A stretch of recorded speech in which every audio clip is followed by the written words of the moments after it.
Shelf space and shopping baskets. Is our industry still winning the hearts, minds and wallets of consumers? Hi there, welcome to the program. I'm Rochelle Zealy and I'm excited to bring this first episode of APAL's new TV show to you. We've created this series to discuss some of the big issues confronting the apple and pear industry and to showcase some exciting projects delivered by APAL and funded by Pink Lady. This first episode looks at the retail and consumer landscape with insights from presenters we'd planned to introduce you to through our annual program of events pre-COVID. These topics are just too big to shelf for another 12 months, which is why we decided to pivot away from Zoom presentations and deliver a TV-style show to you alongside every grower in every region of Australia. Each episode will be streamed across social media, and if you miss one or want to watch it again, you can visit the APAL website or YouTube channel to watch on demand, when and where it suits you, so make sure you're registered for updates. As we know, there are some big issues impacting every business along the supply chain today. This is an opportunity to talk in real time about what's emerging, how other industries are adapting to meet consumer demands, and how we can and will need to change. Along the way, we'll focus on all areas of the supply chain, from what we plant to how we can really prepare for export, and these episodes will become available in future months. We have a great team of guests lined up to share their thoughts, insights and expertise, some of which may be familiar faces. But today, we're exploring the emerging trends for retail, especially in the light of a global pandemic. We'll then work our way through the layers to fresh produce and specifically the apple and pear category. Something needs to change to help us ensure the value of grower returns increases and apples and pears continue their dominance of retail shelf space and in consumer shopping baskets. So now I'd like to welcome the APAL CEO, Phil Turnbull, to provide a quick update. Thanks, Rochelle. If you walk into any major Australian retailer, apples and pears continue to occupy considerable real estate. Consumers can find more than a dozen loose and packed options, with retailers driven by profit per square metre, an increasing range of apple and pear varieties, other fresh produce categories stepping up to deliver consistent quality with longer seasons, and consumers changing how they shop. Do we need to change to maintain and grow our strong position? There seems to be some learnings from what other industries are doing, especially when it comes to quality, both inside and out. Delivering a consistent, high-quality eating experience to consumers is a common thread. It's also important to recognise that we are not seasonal fruit like cherries or grapes, so we have a strong advantage in our ability to deliver year-round supply of quality produce. It's crucial we continue to hold our on-shelf real estate with retailers. Delighting the consumer and therefore the retailer is key, which is why quality is such a big topic and the focus of these two episodes. Once we get our quality consistent, we'll be exceptionally well placed to grow our category both domestically and internationally. Thanks for that insight, Phil. I think our three guests today will be able to provide some considerations as to how we can work to improve the appeal of apples and pears in the mind of the consumer. The next person I'd like to introduce you to is James Stewart from KPMG. James is the National Leader of Restructuring Services and specialises in business strategy and retail and consumer brands. He wasn't actually able to make it in person to the scheduled forum, so we had James's presentation pre-recorded, which you can actually watch at your leisure via a link on the APAL website. James kindly spoke to me while filming this episode to provide a little more context and insight into what's been happening in the retail landscape, especially during COVID. So what changes retailers are making to utilise advances in technology and how consumer buying behaviour is changing. James, thank you so much for jumping on and joining us today for this, the first edition of APAL's new TV series.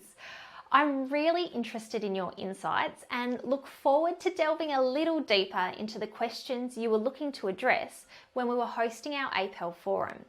So, to begin with, what transformations do you think we'll see from retail and consumer businesses over the next 12 months? And have these changes been fast-tracked by the impact of COVID-19? Thanks, Rochelle, and I'm delighted to be here. So, what we have seen in the last 18 months and what we're likely to see in the next 12 to 18 months is a rapid acceleration of how consumers buy. Unsurprisingly, there's been a phenomenal shift to online. There's been, as a result of people working from home as well, there's been a phenomenal shift to what they buy and how they are consuming. So the way I think about COVID and the impact on retail and the consumer is that it hasn't actually been a disruptor of consumer behaviour. It has been an accelerator of consumer behaviour.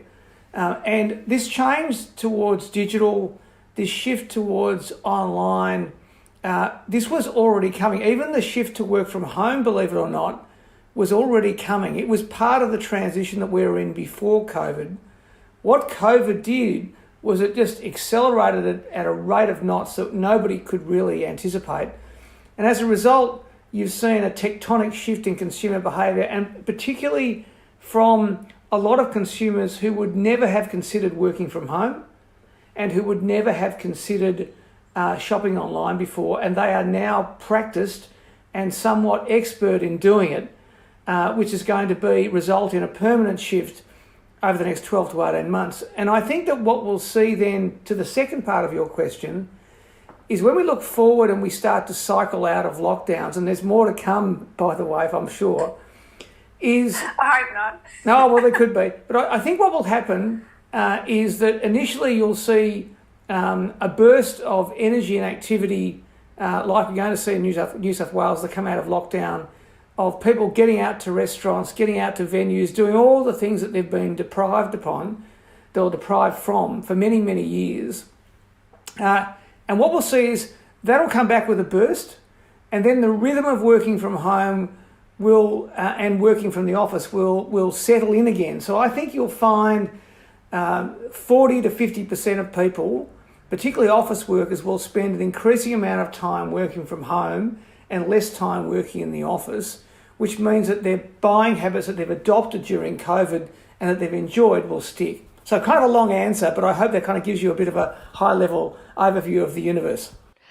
Absolutely. So it would be good to talk now about the trends you're seeing on the consumer and retail landscape. Yeah, so there's a number of things that are happening in terms of trends that have really, again, driven this shift in behaviour. So I think the first thing I'll talk about is COVID. As a result of COVID, we have seen margin compression as the cost of operating physical stores has gone up.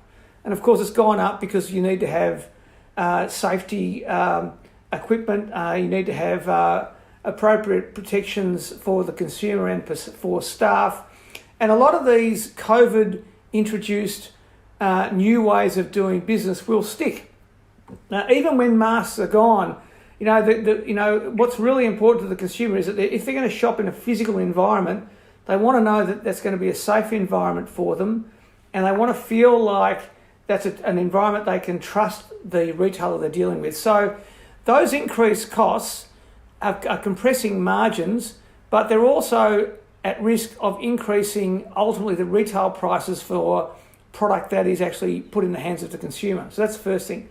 The second thing is purpose and reputation have become an incredible focus for the consumer.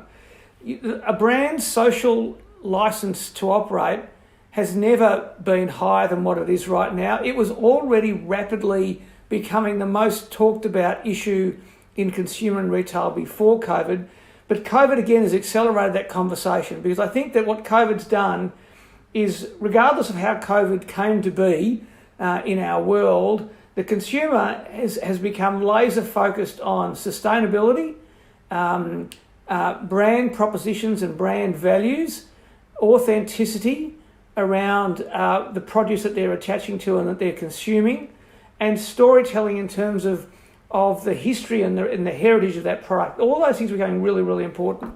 So that's the first two things. The other two trends I thought I'd touch on really briefly is customer power.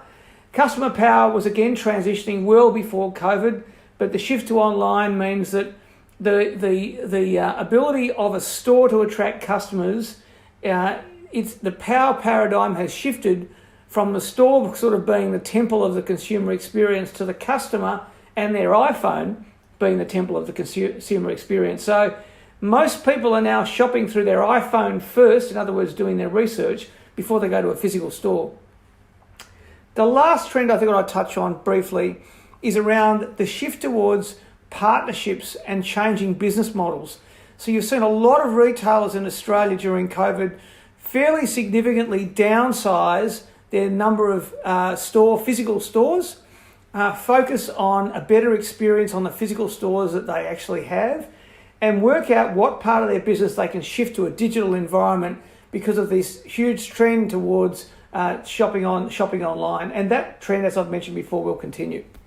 Yes, definitely. Many of us have been forced to make a range of purchases online due to COVID, and in some cases it is much more convenient. So, James, I'm interested to explore a little further the fact that consumers are sometimes reluctant to purchase fresh produce online. So, where does fresh produce actually fit? Look, I think that's a really, really good question. One of the things I think about fresh produce purchases is that consumers, I think, still prefer to physically look at what they're going to buy before they buy it, right?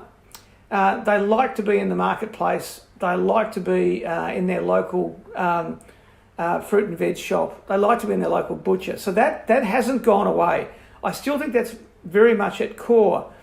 What the COVID experience of the last 18 months has done, though, is it has allowed fresh produce retailers to pivot and create online propositions for fresh produce, which are remarkably good.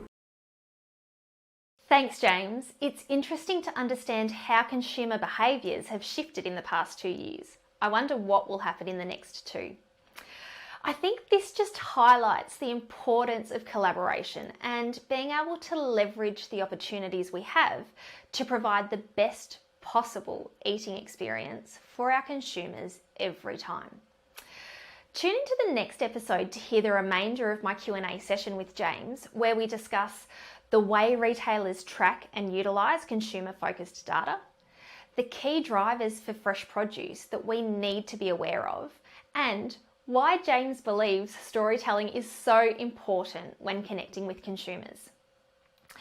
Our next guest has a strong connection with the fresh produce supply chain and has worked with major retailers in both the UK and Australia. Tristan Kitchener from Kitchener Partners will now take us through what some of those big picture retail insights we've just spoken about mean in a fresh produce context. I'd like to just give a presentation regarding quality, following on from what we've already heard about the macro landscape, and then handing over to Andreas, who'll talk more specifically about quality and the work he's been doing in store. So just really want to set the scene, starting off by looking at apples and pears, but more specifically apples as a category. And what we see from the consumer research is that about 72% of buyers actually buy apples weekly, which is pretty high, and that's great. What we also see in terms of the top varieties, and when you ask consumers which apples do you tend to buy, no surprise, dominated by Pink Lady and Royal Gala. But interestingly, consumers tend to have a relatively small repertoire. So they only buy about 1 to 2 apple varieties. And actually talking to some of the major retailers, they'll say that actually 80% of consumers will actually only ever buy 1 variety. So it's hugely concentrated in terms of that repertoire, which does then raise the question, and this is a topic that will come up in future conversations, is that, when you introduce new varieties, encouraging consumers to trial can be quite challenging. There has to be a reason and a point of difference for them to try new varieties. Now, one of the things we often talk about from a retailing perspective is the customer value proposition, and you can see here that the CVP, what is it? It's a promise of value to be delivered. It describes what you have to offer, why it's relevant to the needs of your target consumer, and why it's better than everything else in the market. And when you look at the CVP from a produce perspective, there's a number of common themes that arise, which is around shelf life, versatility, health, convenience. Quality and price are probably the two big items that often come up, and we'll go into both of those in a little bit more detail. And when you look at apples specifically, what we see is that the apples and pears do pretty well in terms of shelf life, convenience, and price in terms of value. But what does that really mean? Well, convenience probably means there's not a lot of prep. They're robust. They're portable. You can take them with you. They're dependable. One of the points of difference of apples and pears is they are available year round, which means it can be a regular purchase for consumers. When you actually sort of go into that convenience, which then sort of leads into the usage and how do consumers actually use apples and pears, it's quite interesting that you can see that convenience is a massive factor for apples because it does tap into this snacking area.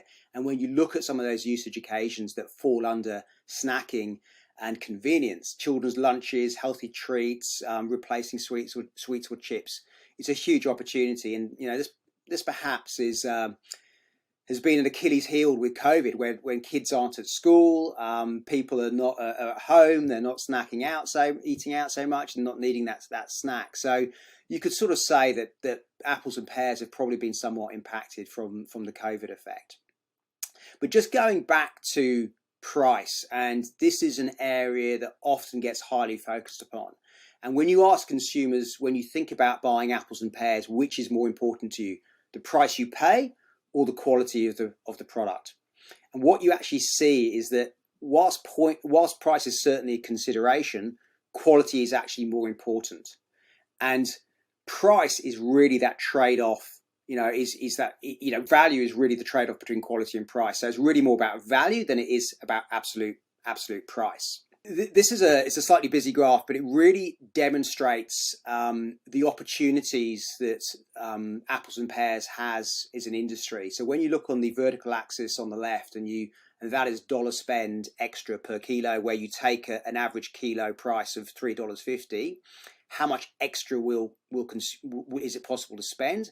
And then what's the propensity, what's the likelihood of consumers, what's the willingness of consumers to spend more along the bottom axis, the horizontal axis?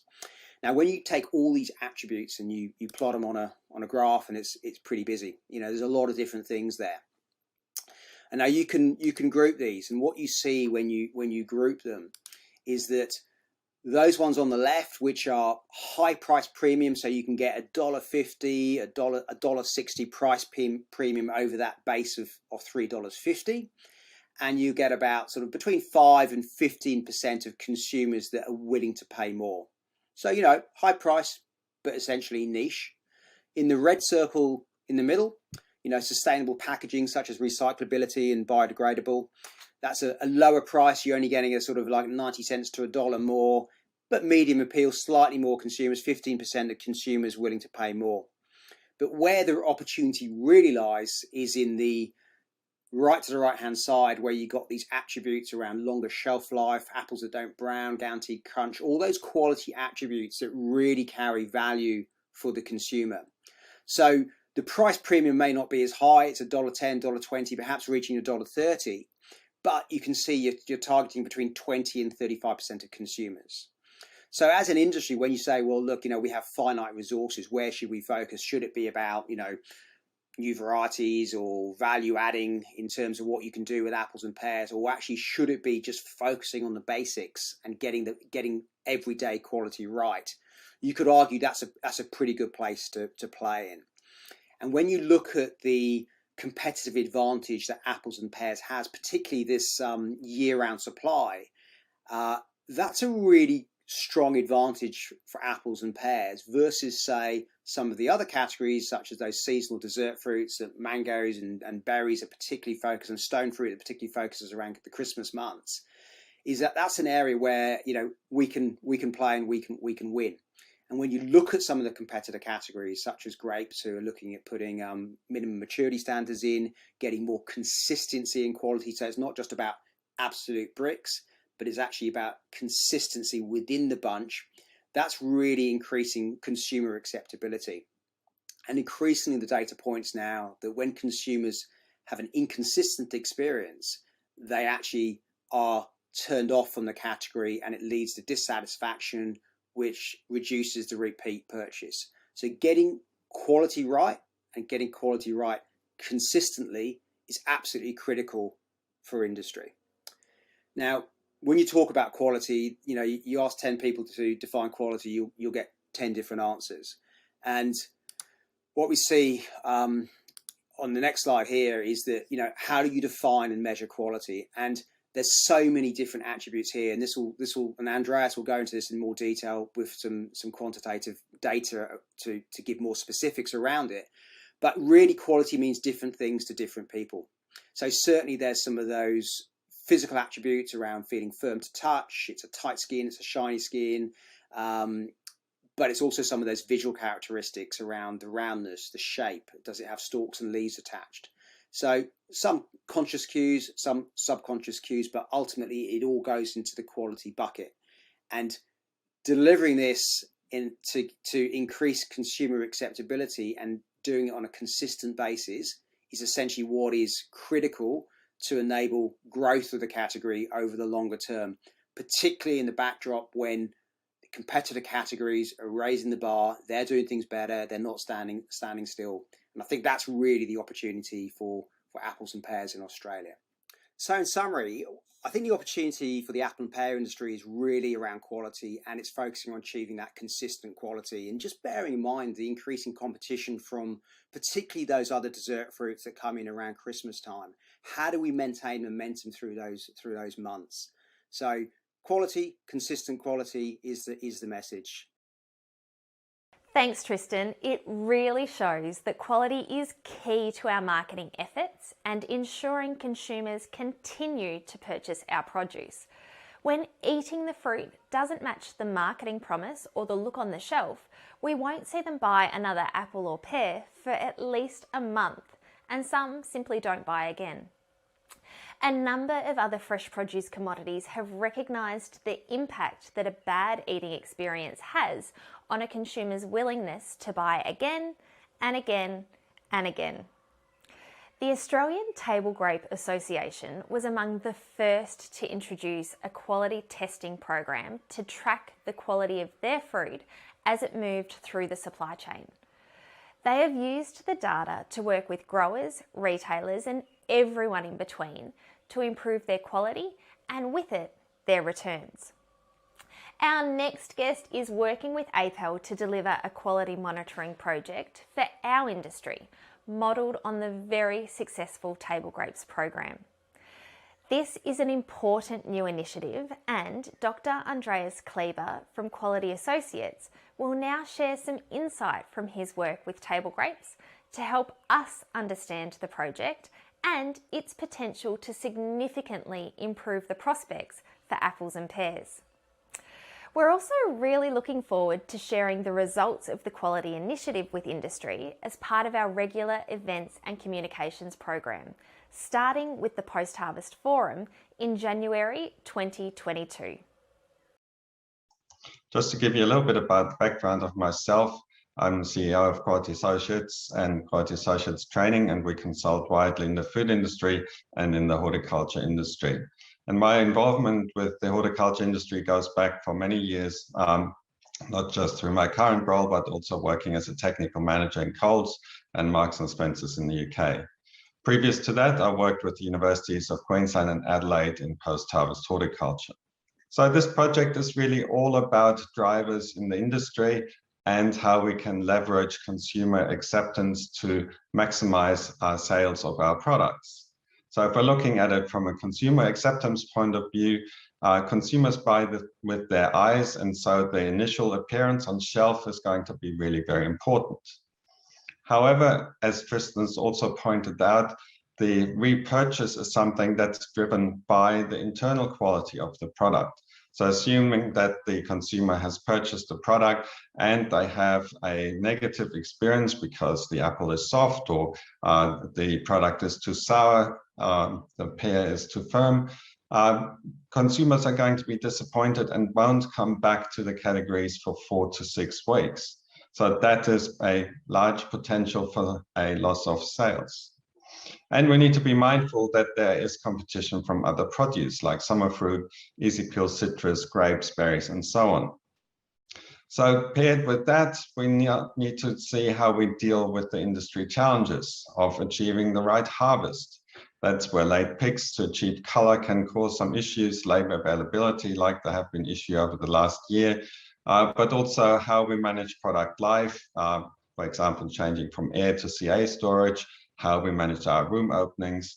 And that all has then impact on the product quality and consistency that the consumer wants to see. They want to have consistent color, bricks, and pressure, and it doesn't matter which week they purchase the product, they want it to be consistent.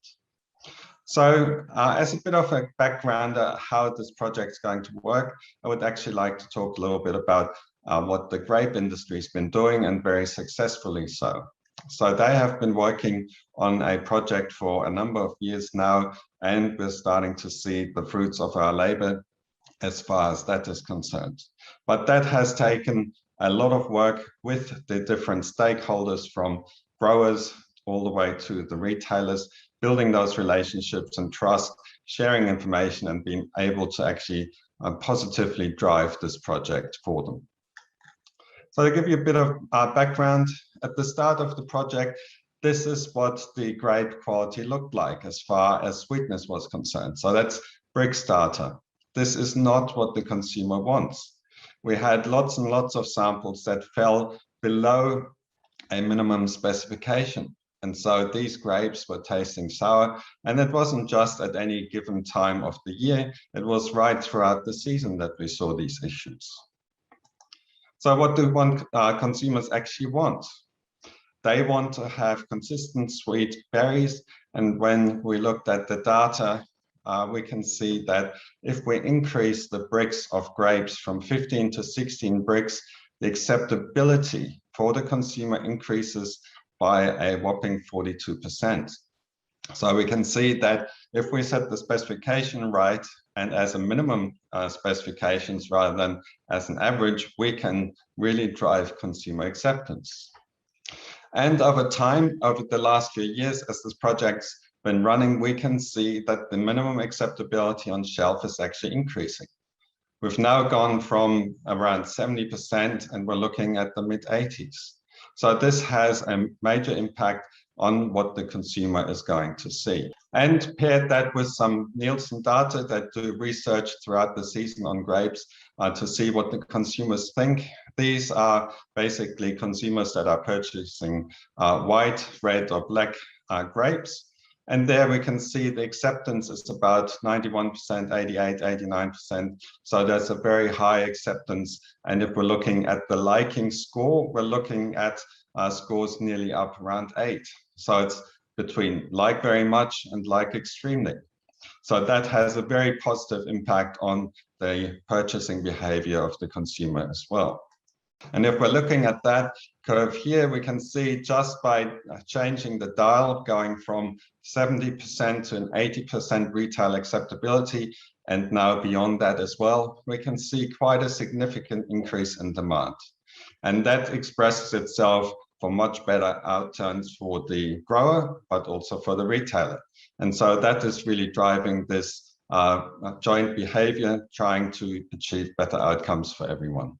But there's still more work to be done. And just so as an example here, with white grapes, we can see different retailers had different problems at different times of the season. So basically the shaded areas is where the bricks that was delivered to a given retailer was below the required specification. And so we can see the shifting pattern where the focus changes from one retailer to the other as there are issues discovered in their distribution centers. And so the industry still needs to work together, that we don't see these times of poor performance, because again, this has an impact on the consumer and will delay repurchase. And we're also seeing differences between DC testing and store testing. And so if we're looking at store testing in general, the Brixes are lower that we're seeing there. So the consumer actually sees more issues than their retailer sees in the distribution centers. And so looking at what's sitting on the shelf, what the consumer actually interacts with, is going to be really important. And so this data is all being shared in a live fashion with the industry, with the retailers. And so they know how they're performing, how different streams of supplies are performing as well. And so that data is driving then some of those changes in behavior and making sure everybody that has bought into the specification actually delivers to it as well. And so that's where we're heading with the APAL project and PAIR project as well. And so the data will be made available and we'll be able to actually drive together in the right direction going forward. And I look forward to speaking to you again in the next episode during the panel discussion. Thank you. Thanks, Andreas. It's really interesting that a consumer takes 4 to 6 weeks to repurchase fresh produce after a bad eating experience. I wonder what that figure is if they have another negative experience once coming back to the category. Well, that's all we have time for this week. Thank you for tuning in to learn a little more about how shelf space and shopping baskets are changing with the times. In the next episode, we finish the Q&A with James and discuss the challenges that rise when fruit quality is not consistent on a panel session with Tristan, Andreas, and another quality guru, APAL's Head of Group Quality, Andrew Mandermaker. As grapes get better, as berries get better, as avocados sort out their issues, we are going to get left behind. So both apples and pears really need to step up. We are just 2 categories in an increasingly competitive part of the supermarket. Retailers are seeing success in what these other industries are doing to achieve consistent quality products, and it makes sense the same will be expected from us. Thanks for watching, and we look forward to bringing you the next episode.